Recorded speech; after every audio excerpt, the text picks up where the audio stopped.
Thank you. Arigato. The Your Own Pay Podcast Network, inspiring, motivating, and educating entrepreneurs around the world. Hey, everyone. Welcome back to another Your Own Pay podcast. This is your host, Michael Babcock, and I'm joined with my guest who's joining me every Tuesday, Mr. Damashe Thomas. You can follow me on Twitter at Payon. Damashe, how can they follow you on Twitter? Good afternoon, everybody. You can follow me on Twitter at Damashe. So that's Damashe. Go ahead and do that. And his Twitter link in mine will be in the show notes at yourownpay.com/DM2. Now, Damashe, what are we talking about on this episode? So today we're going to be talking all about calendars, and me and Mike both are heavy calendar users. You should be too, because if you don't know what you're doing and when you're supposed to be doing it, that's when things start to slip. So all about some calendar management tips here today, and we're ready to get into it. So Mike, what are you using for your calendar service? I am using the G Suite products, and that comes with the Google Calendar. Now, I right now am using the native calendar on iOS as well as the native calendar on OS X. And let me be completely transparent. I was not a calendar person until about February of last year. And my wife purchased me an Apple Watch. And once I got that Apple Watch and had my next calendar event on my wrist at all times, I started implementing my calendar more. So what about you, Damashe? What are you using for your calendars? I'm also using Google's calendar service through the G Suite services. For anybody else out there who may not be using, if you are a Google user, period, you have a free calendar application, free calendaring service there. iCloud also provides calendar through Apple, Microsoft as well. So you probably already have a calendar that came along with whatever email service you're already using. As Mike said, there are a lot of people who don't use their calendars until they have a reason to. That's an awesome story though, Mike, that you started using it once you had your appointments on your wrist, and you've come to understand the importance of knowing where you're supposed to be, when you're supposed to be there, and what you're supposed to be doing. And that's so true. And for the longest time, it was so difficult for me to get events into my calendar. I got to think about what day of the week is this event going to be on, and can I email this person to get things put together? So we'll talk about tools in this episode to help you with automating that process, because Damashe and I are both all about automation. I think that's why we connect so well. I got a tip for you right now, man, that will help you get those appointments into that calendar a whole lot easier. If you're on iOS or on Mac OS, Mike said OS 10 earlier, but we'll forgive him because we're all still getting used to the change. But if you're on Mac OS or iOS, unfortunately, these are just Apple platform specific applications. Fantastical is an amazing application. Two things I love about it. First, one, the issue that Mike had is also an issue I used to have too as well, getting the appointments in the calendar, because it takes so long to go through and fill out each individual field, yet you need all that information. Fantastical takes natural language input and processes it and creates your event. So for example, if me and Mike are going to schedule a podcast recording session the first Thursday of each month, I could just type that into Fantastical, podcast recording with Michael, first Thursday of each month. And it's going to parse that. And whatever the first Thursday of the month happens to be, that appointment is going to show up. And it also give me a quick, easy way to send an invitation to Michael.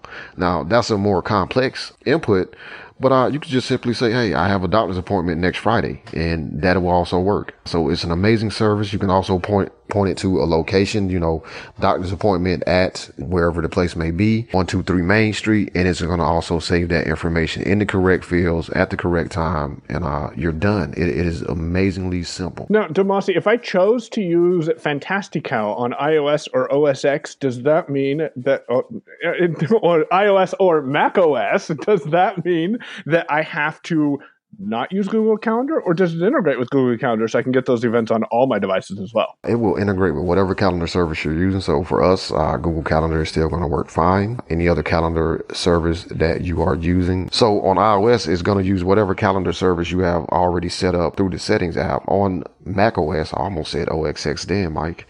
On Mac OS, you may have to sign in the Fantastical app to the calendar service, but it will use any CalDAV supported calendar web service. Mike, another thing that I like about Fantastical as well is that it also will integrate your reminders. We're not going to talk too much about reminders themselves today, but having all those calendar appointments as well as, little to-dos to yourself all in one place are pretty nice. But one problem that I do run into is when you're you're communicating with somebody and trying to work out a time to do something. Man, you just went through this. What day are we going to record? What time? Is this time good for you? I don't know. Let me check my calendar. So, there's got to be a tool or something out there that will help make this a little bit easier when you're trying to coordinate with somebody else. There are two tools that come to mind. One is free, one is expensive. There's a free tool that I use, and there are several of these out there. The one that I use, and I do have one gripe about it when it comes to accessibility, is Calendly. Now, what Calendly will let you do is I can send Damashe a link that says, hey, click on this link and figure out what time works best for you. I can go into Calendly and set up schedules. I only want to do podcast recording on Monday, Wednesday, Friday between 8 a.m. and 10 a.m.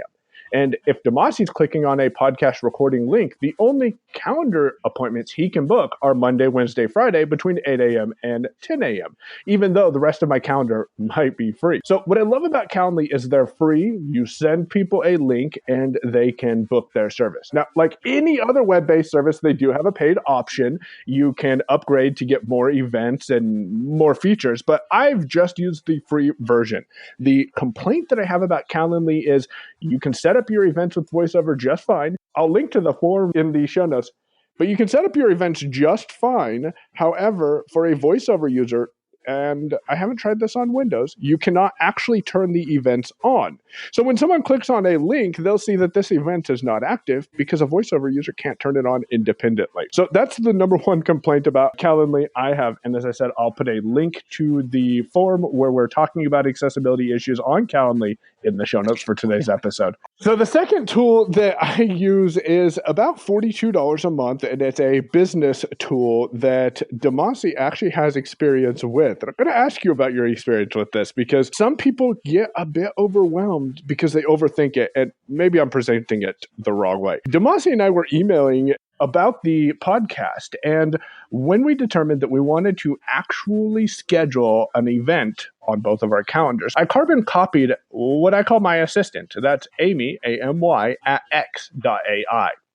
Now, x.ai is an automated service, not x.com, but x.ai, and it will book calendar events for you.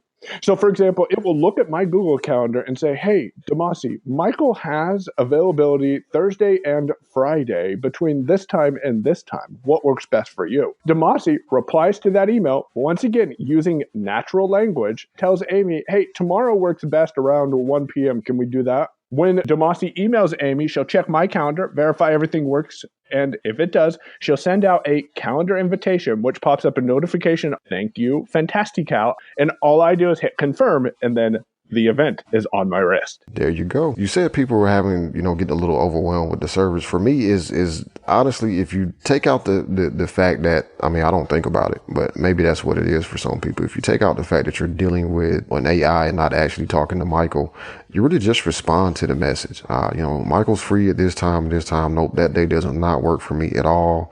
I am free, this day and this day. I get an email back that says, okay, well, Michael has this time available on Wednesday. Does that work? Yep, let's do it. All right, we're done. So it's just like me and Michael were having a conversation about, what time we want to do it, except just, Michael's not having to check his calendar and look at it to make sure that this time works because it's being done in the background. And then like he said, he gets a notification that an event has been created. Does he accept it? And we're off and running. Now, Mike, you mentioned, of course, I know you're like me using Google's calendar. Does this X.ai service work with any other calendar services? So it's interesting you bring that up. X.ai works right now they are working with Google Calendar and Office 365 for Business. One of the caveats that I have with this service is Amy can book appointments for me all day long as my events that I'm doing during the day are in my Google Calendar. And Damashe, you might have a way to get around this. If not, then maybe our listeners do. My wife and I use iCal to keep our family doctor's appointments and other events in sync. Now, admittedly, we probably should move the family to Google Calendar because that's what I'm using for business. But right now, that's what's working best for us for our workflow. The only drawback is at this time, X.AI does not integrate with iCal. So it is possible that Amy could book an event for me that is free on my Google Calendar, but is taken up on my family calendar. So